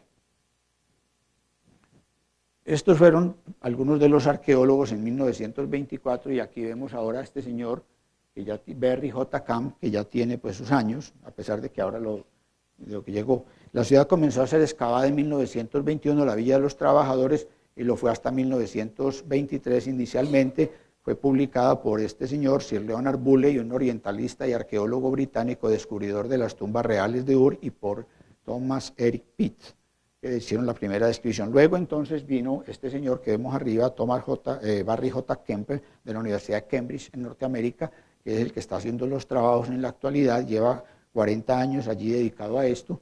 Eso es de mucha paciencia y los hallazgos se van produciendo con mucha lentitud. Aquí lo vemos cuando empezó y aquí lo vemos ahora, siempre envejecido. Bueno. Y los métodos pues, que se utilizan hoy en día con todos estos globos y todo. Este ya es una excavación también del Instituto de Oxford, que también está trabajando en la zona, y una pared de la misma. El muro de una de las casas. Ahora, una de las cosas que más ha contribuido al conocimiento de las costumbres y de la vida de Amarna es la basura. La basura de la época de Amarna ha permitido identificar espinas de pescado, plumas de aves, huesos de aves, pedazos de otros animales como cabras y ovejas, e igualmente se han encontrado semillas de cebada, aceituna, pepinos, ajo, cebolla, guisantes, lentejas, higos, granadas, dátiles y uvas, de manera que todo esto lo han encontrado. En 1931 se encontraron también una gran cantidad de cuentas nefer, que significa, nefer es belleza, en el antiguo Egipto, nefer, cuentas de collares que tienen formas de flores, de frutos o simplemente redondeadas, lo que indica que allí se producía la bisutería de moda en Amarna. Esto también nos da a entender que probablemente allí surgió una actividad, una incipiente actividad de economía privada basada en el pluriempleo debido a la aparente libertad que se vivió en esta época, por lo menos desde el punto de vista del arte y desde el punto de vista pues, de otros conceptos, como veremos. El último del lugar más afuera y más reciente que se excavó es Com el Nana. Se creyó que era simplemente un templo copto cristiano de comienzos de la época romana, que se encontró en esta forma, pero luego siguieron excavando y encontraron que ahí había otro templo de piedra con un jardín arbolado cuyos restos estamos viendo aquí, con el Nana al final. Bueno. Entonces ahora vamos a ver, ya para terminar, las necrópolis, o sea, los cementerios de Tel el Amarna. En Tel el Amarna, como todas las ciudades egipcias, tuvieron sus propias necrópolis o cementerios en las afueras de la ciudad. Había, digamos que hay que distinguir en qué consiste. Vamos empezando a ver cositas de lo que fue la revolución religiosa. Hasta esta época, digamos así, para poder tener derecho al más allá, se requería contar con Osiris, el dios de la muerte, la primera momia de Egipto. Pero a partir de esta nueva concepción religiosa, monoteísta, ya el politeísmo desaparece durante un tiempo, no hay sino un solo Dios, un Dios único, un Dios verdadero, un solo Dios cuyo único representante es el faraón, nada más, ya no existen, no se requiere a Osiris, no se requiere la momificación, entonces no hay escenas en las tumbas sobre momificación y sobre Osiris como en las demás tumbas, no se requiere el libro de los muertos, no se requiere el libro de las cavernas, no se requiere el libro de las puertas, no se requiere el libro del Amduat, se requiere cumplir con ¿qué? Cumplir con las normas y las enseñanzas dictadas por Atón y difundidas por su representante, el faraón Akenatón, nada más. Tampoco se borra de un plumazo prácticamente o se modifica drásticamente el concepto de resurrección, por lo menos en su concepción original. Entonces veamos que el concepto de resurrección, el concepto de alma, el concepto del más allá, se origina en Egipto. Por eso la teología tuvo sus orígenes en Egipto, luego modificada o mejorada por las especulaciones filosóficas de los griegos. ¿A quién cita la Iglesia cristiana si no es a Platón y a Aristóteles? ¿Y dónde bebieron Platón y Aristóteles? No, naturalmente, que dentro del contexto pues, que tiene la Iglesia. Bebieron de los egipcios, como bebió Tales de Mileto, que viajó por allá, y como todos estos sabios griegos. Bueno, en todo caso, eso desaparece. Las tumbas no están orientadas a Occidente, como todas las pirámides, como todas las tumbas de todos esos periodos que les comenté desde el periodo predinástico, que enterraban a sus muertos mirando al occidente, porque ellos decían, el sol nace por oriente y muere por occidente, luego el alma y el cuerpo también mueren por el occidente. Entonces, Osiris era el dios del occidente, y las tumbas estaban orientadas siempre hacia el occidente.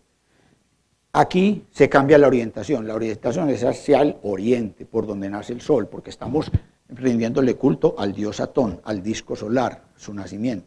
Esa es la diferencia que hay.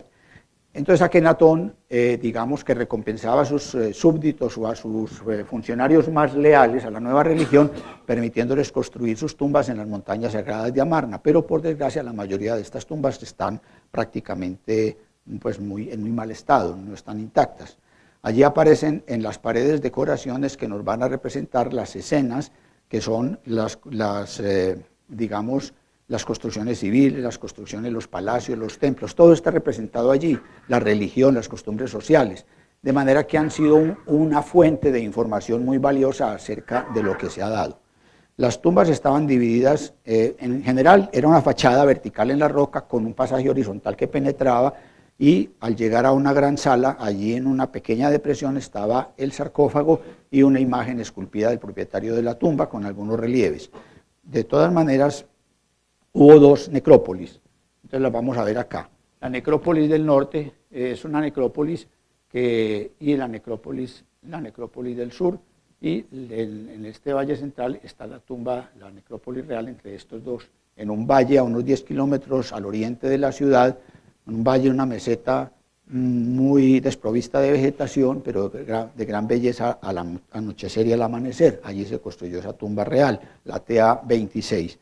Cuando se encuentran, por ejemplo, las tumbas del Valle de los Reyes, como veremos luego en las de Akenatón, están todas con una identificación KB pequeña, Kim Valley, número tal. Por ejemplo, la de Tutankamón, Kim Valley 62, van 65 tumbas, encontradas desde el principio hasta la última que se encontró en el 2008. Y las de la Valle de las Reinas son Queen Valley, Valle de las Reinas. Las de Amarna son TA, tumba de Amarna. Las de Tebas, TT, tumba de Tebas en inglés. Eso es más o menos como la nomenclatura de esas tumbas. Las tumbas, bueno, ya hablamos de que no hay referencia a Osiris, al que vemos, esto no se ve en estas tumbas de Amarna, no aparece por ninguna parte. Aparecen este tipo de cosas, este tipo de representaciones. La necrópolis del norte son 6 tumbas que están situadas en la parte inferior de un acantilado de 85 metros de altura, y de esas 6 hay 4 más o menos que son como las más importantes. Estas tumbas del norte están cerca de la estela, entre la estela X y la estela U, más o menos. Y la primera es la tumba de Ulla. Vamos a verla a continuación, la tumba de Ulla. Ahí va pues la gente que sube, ya eso lo han arreglado pues mucho para que el turista deje la platica. Entonces aquí va Ulla, se llama así Ulla. Era el chambelán, o digamos que el acompañante principal de la reina Tigi. La reina Tilla era la mamá de Akenatón, el hereje de Amarna, esposo de Nefertiti. Entonces, allí aparecen representadas en sus paredes 3 generaciones de la familia real. La tumba de Ulla. Ahí se ve la representación de que hablábamos, pues con sus lamparitas y todo, para que el turista pueda ver bien. Entonces ahí se ven la imagen de este chambelán de la reina Tilla.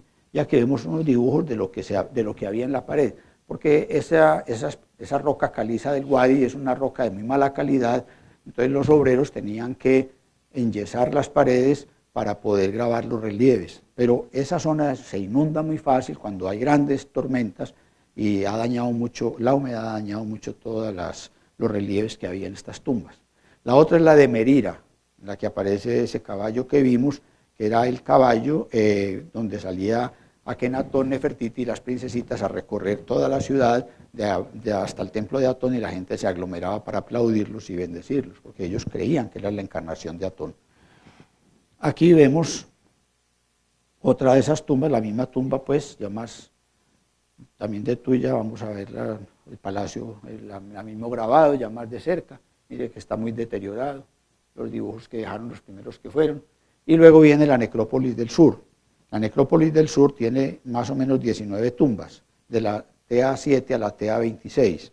De estas destacamos principalmente la 9, que es la del jefe de la policía de Amarna, o de la Guardia Civil, llamémoslo así, que es la única que tiene un sarcófago relativamente intacto y que es interesante porque en sus paredes está representada la llegada de los carros con los caballos del rey procedente del templo de Atón al palacio de la Ribera Norte, como lo vimos al principio.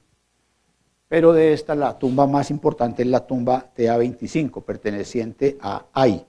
Ay es el padre de Nefertiti, es la teoría más aceptada hoy en día. Nefertiti fue un alto dignatario de la corte de Amenofis III, el padre de Akenatón. Luego adquirió el título teológico de gran padre del dios, o padre divino, que equivalía a suegro. Y luego, después de haber prestado todos sus servicios, terminó siendo el sucesor de Tutankamón. Ya estaba viejo, gobernó únicamente 4 años en Egipto, fue el penúltimo faraón de la dinastía 18. Aquí se observa a Ay, que está siendo recompensado con una parte con collares de oro que eran entregados por el faraón y la reina Nefertiti en la gran ventana de las apariciones. Se recompensaba con collares de oro y moscas de oro a las personas que se distinguían en diferentes aspectos de la vida político, económica y religiosa y social de esta ciudad. Aquí vemos pues cómo se llega a la tumba de Ay, ahí vemos pues todos los caminos áridos y todo, para el que le gusta.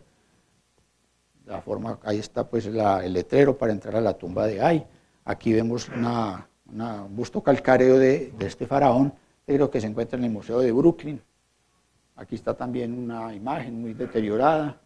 El faraón Akenatón, veamos esta figura que la vamos a seguir viendo con estas deformidades que veremos que son propias del arte, Nefertiti, casi de la misma estatura, y aquí hay 2 hijitas de ellos. Quedan únicamente 3 jeroglíficos, o 3 jeroglíficos que se alcanzan a ver aquí, pertenecientes a Akenatón, Nefertiti y a Meritatón, la primera de las hijas, y al dios Atón, que ya también lo miramos. Un relieve de la tumba de Ay que está en el Museo Petrie, en el University College de Londres, donde aparece una de las personajes que están rindiendo su culto al dios Atón. Probablemente puede ser una de las hijas de Akenatón y de Nefertiti. Y el himno a Atón, que es lo más importante que tiene esta tumba. El himno a Atón equivale o corresponde al Salmo 104 de la Biblia.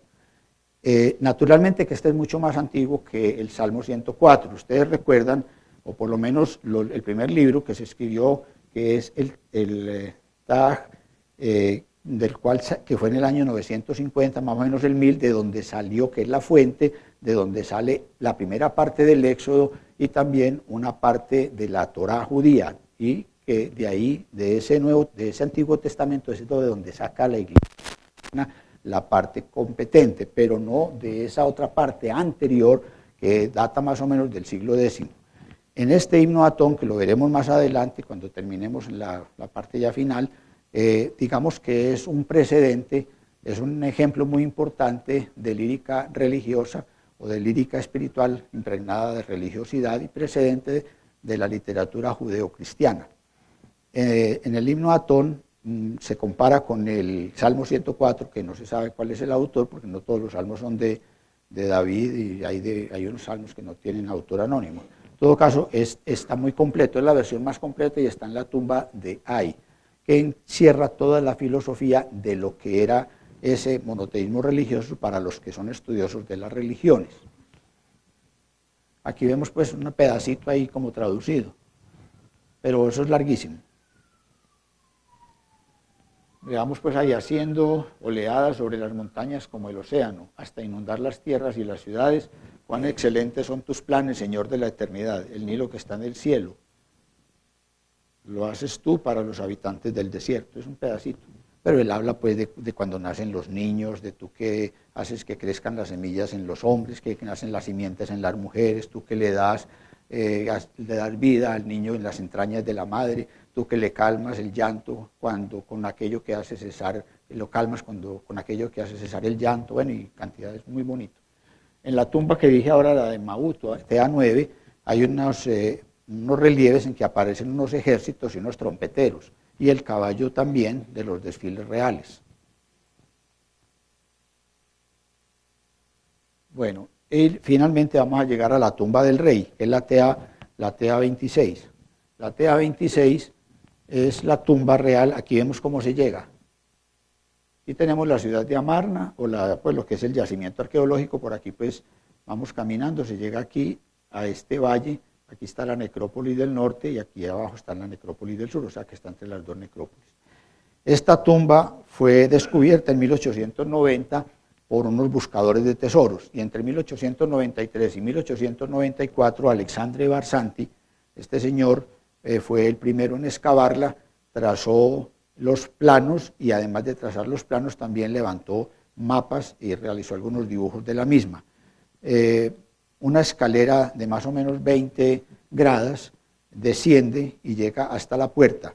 Luego de la puerta se continúa de la puerta, entonces se llega por un pasillo de 28 metros de longitud, 3 metros de largo, de ancho y 3 metros de alto. A un lado hay unas cámaras laterales que se han llamado alfa, beta y gamma. Luego se llega a una segunda escalera y de la escalera conduce a la antecámara. La antecámara da paso a la cámara funeraria, que es una sala cuadrada de 3 metros, de 10 metros y medio de largo, 10 metros y medio de ancho y fuera de eso 3 metros y medio de alto. En esta sala cuadrada hay una pequeña depresión de 30 centímetros donde fue encontrado el sarcófago que actualmente se exhibe en el museo, aquí vemos la sala, este sarcófago se exhibe en el Museo Egipcio del Cairo, creo que es en la sala 47, algo así. Este era el sarcófago pues original donde se suponía que debía estar Akenatón, aun cuando él no utilizó esta tumba, o si la utilizó, fue trasladada posteriormente al Valle de los Reyes en Tebas, que fue donde se encontró la momia que hoy en día, por análisis de ADN, se sabe que corresponde a Akenatón. Se encontró en la tumba KB55 y fue descubierta por Edward Russell Ayrton entre el 1 y el 6 de enero de 1907. Y aquí, o sea que esta no la utilizó él. Pero la tumba presenta un relieve, pues una escultura en donde aparecía la reina Nefertiti como una diosa protectora e imágenes del dios Atón, el disco solar. Además, también había unos relieves en que se presentaba, aquí vemos el disco Atón, siempre se representa en esta forma, ¿no? Un disco y le reciben rayos para todo el mundo. Y unos relieves donde aparecen los funerales de Akenatón, aparece el ajuar funerario de Akenatón y también representaciones de la familia real adorando al dios Atón. Están en muy malas condiciones por lo que dije, por la localización que tiene ese wadi, hace que cuando hay esas turbulentas aguas que llegan en los inviernos, cuando allá llueve poco, pero cuando llueve arrastra con lo que haya.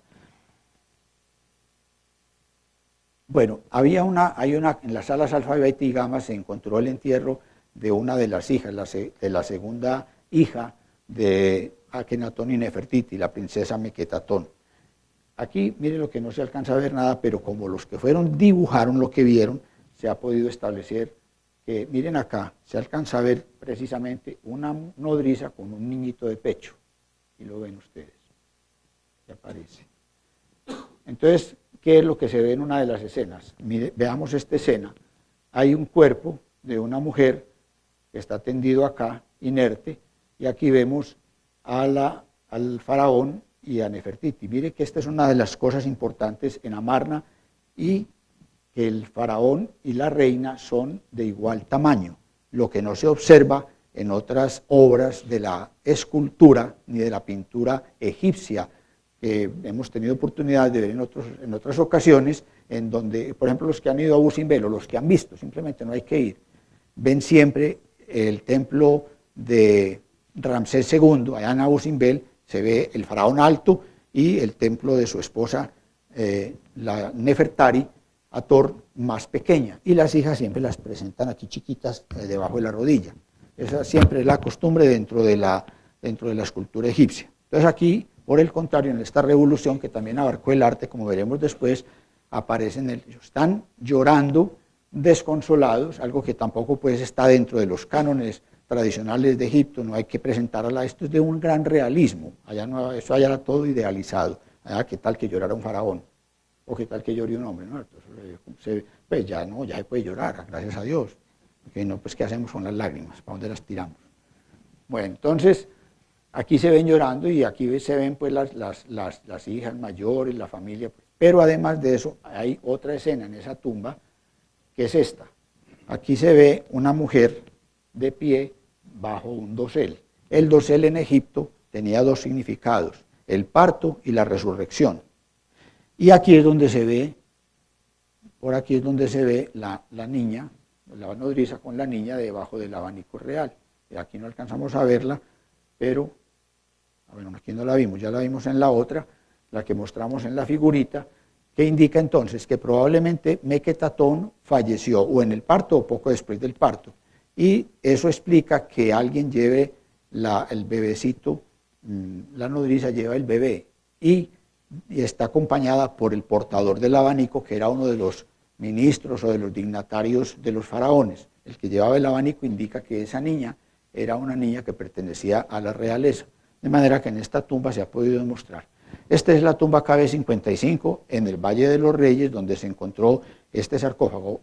A propósito, el año pasado, o este año, 500 pequeñas laminillas chiquiticas de oro que encontraron ahí, una fundación, creo que es la fundación esta que les dije, americana de Boston, acaba de donar $4.500.000 para trabajar y dedicarse a ver si esas láminas corresponden al sarcófago que encontraron ahí y si un pequeño pedazo de cráneo que hay corresponde con el de Akenatón.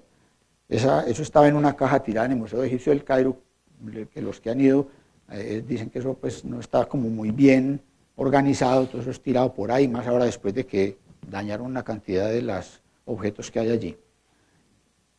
Entonces, en esta tumba KB55, en un sarcófago de estilo Rishi, que significa una palabra árabe que significa alado, porque tiene alas, es porque en estos sarcófagos de la dinastía 18 se acostumbraba poner una máscara funeraria estucada, o sea, de yeso, pintada y dorada, y luego en la parte de acá se les pintaba un pectoral lleno de cuentas muy bonitas, con una gama de colores muy amplia, y debajo se pintaba el escarabajo alado, que es la representación del dios solar Kefri, el dios del amanecer, porque recordemos que ellos tenían la Santísima Trinidad de ellos, no la llamaban Santísima, pero sí Divinísima, y es que el dios solar está presentado en tres formas distintas, pero es uno solo.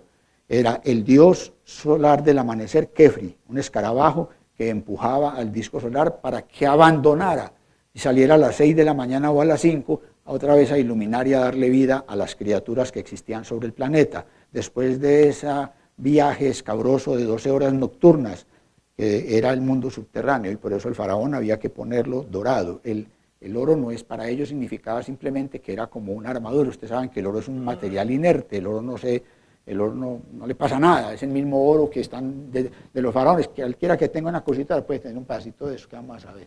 No, lo robaban también. Entonces el oro es un metal inerte y él no relaciona, eso sigue ahí.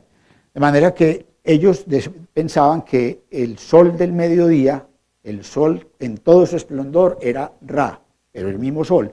Y al atardecer era Atum, y ya cogía la barca solar nocturna y navegaba a través de esa noche tan larga y renacía al amanecer, y eso lo convirtieron ellos en una filosofía y en parte de su cosmogonía, y esos mitos y ritos todos tienen su explicación.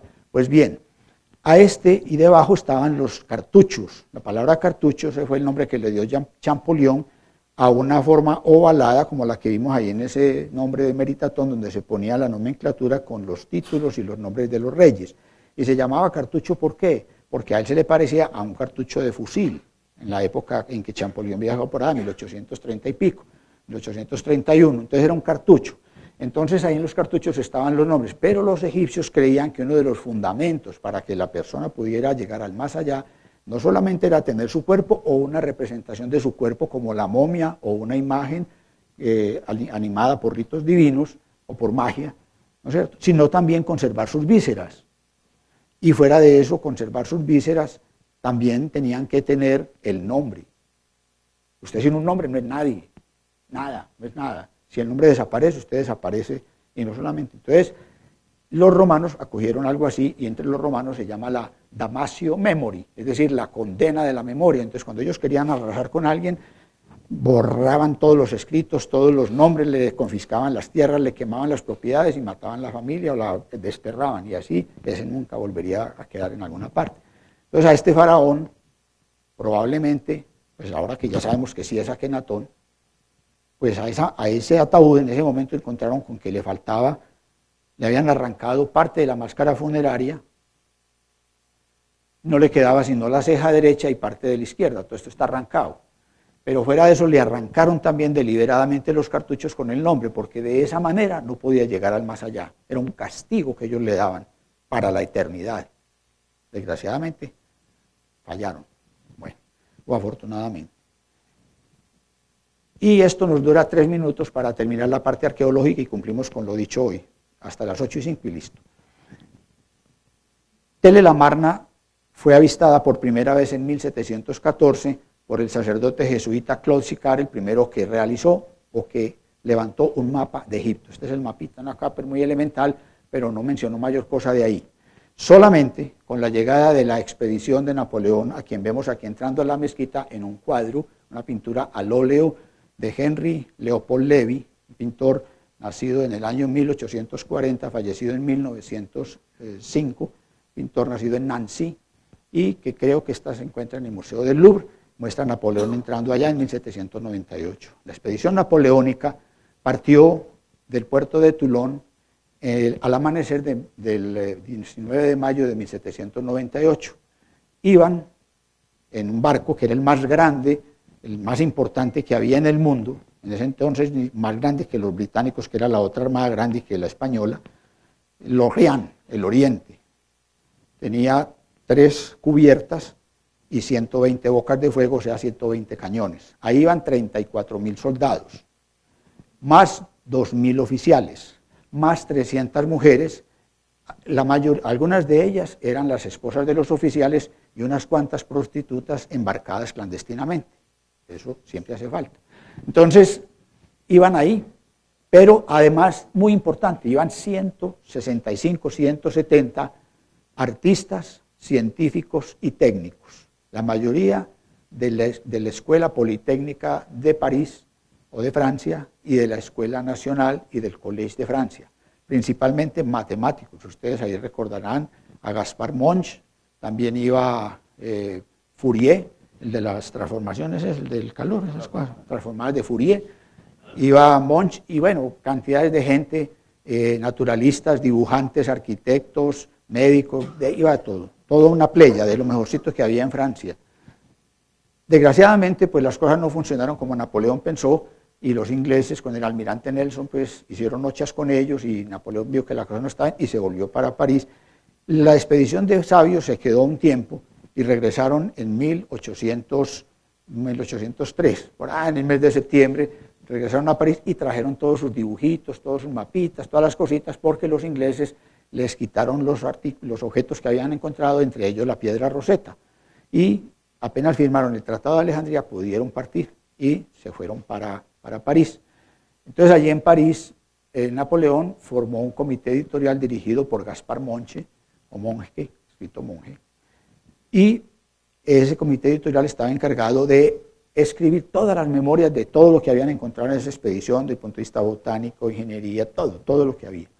Fue tanto lo que escribieron que eso empezó a editarse en 1809 y terminó en 1821, poco después de la muerte de Napoleón, que ustedes recuerdan fue el 5 de mayo de 1821, tanto que Hitler quería morir el 5 de mayo, pero vio que la cosa se le adelantó cuando llegaron los soviéticos y se suicidó, entre comillas, el 30 de abril, casi alcanza, quería morir el 5 de mayo.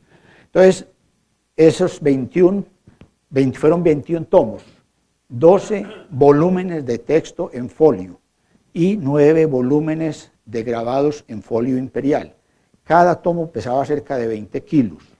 Este señor, un ingeniero, escribió la mayor parte del texto. Y allí aparece en la plancha 4, este libro se llama La descripción del Egipto, tiene un nombre larguísimo, pero digamos, lo primero es descripción del Egipto, este es, digamos, el frontispicio del libro. Y aquí lo vemos en una edición de la Casa Christie's, como vemos ahí abajo, de cómo era eso, ahí, ahora en las revolución esta de la primavera árabe, pues se quemaron un poco de estas cosas que había ya en el Instituto Francés de Arqueología. Pero ahí encontramos el primer mapa de Tell-el-Amarna. Este es el primer mapa levantado, el que se conserva por este señor Edmé François Homar, los primeros planos de Tell-el-Amarna de esa época, en la plancha cuarta, bueno, como de 1817. Luego aparecerá este otro señor, el padre de la arqueología británica, John Garner Wilkinson, nacido en Buckinghamshire, 1797 y fallecido en 1875 a los 78 años. Él describió la primera y luego hizo este mapa también, levantó el segundo mapa de Tell-el-Amarna. Joseph Bonomi, el joven, retrato de Mathilde Sharp, a quien dijimos que fue el que ilustró la estela A, esa estela que vimos en el dibujo, cuando acompañó la expedición de Robert Hay, la tumba de Joseph Bonomi. Este fue el que le pagaba mal a Bonomi, por ello renunció, pero dejó muchos dibujos que han servido para ilustrar y poder decir lo que estamos diciendo. Este es el dibujo que realizó en ese momento, en ese libro. Luego aparece un alemán, Karl Richard Lepsius. Me quedan 3 minutos, ya vamos a acabar. Karl Richard Lepsius es un alemán muy importante, nacido en Nauburgo, 1810. Estudió en Leipzig, en Gotinga y en Berlín. Viajó en 1833 a París a estudiar la cultura egipcia y a estudiar los jeroglíficos. Tuvo como profesor al compañero de Champollion en la expedición franco-toscana, Hipólito Rossellini. Y luego, apenas estudió durante 4 años las colecciones egipcias de los principales museos europeos, fue nombrado por el Kaiser Federico Guillermo IV para que dirigiera la Real Expedición Prusiana, a instancias del barón Alexander von Humboldt, lo recomendó. Estuvo en Egipto de 1842 a 1845, envió 15.000 objetos y tallas y diferentes cosas para crear la colección base del Museo de Berlín, Museo Egipcio de Berlín. Él fue profesor de egiptología y escribió una obra fundamental, Denkmäler aus Ägypten und Äthiopien, Monumentos de Egipto y Nubia, 894 grabados, 12 tomos. Y allí también hay un mapa. Luego aparece Flinders Petrie, que estuvo de 1891 a 1895, que le puso los nombres o le dio la identidad alfabética a cada una de las estelas y descubrió 25 metros de pavimento pintado en los palacios de Tell-el-Amarna.